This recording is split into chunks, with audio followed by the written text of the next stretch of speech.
Hi வணக்கம். This is RLR Bharathi tours and டிரான்ஸ்போர்ட்டோட CEO Lokesh பேசுகிறேன். இன்றைக்கி என்ன நாள் அப்படின்னு பார்த்தீங்கன்னா, ஏப்ரல் 19 1975 இந்தியாவின் முதல் செயற்கைக்கோளான ஆரியபட்டா விண்ணில் ஏவப்பட்ட தினம் இன்று.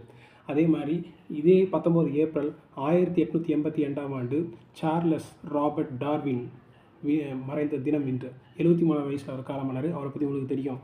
பல உயிரினங்களில் ஆராய்ச்சியாளரும் கண்டுபிடிப்பாளரும் இருந்தவர் தான் சார்லஸ் ராபர்ட் டார்வின்.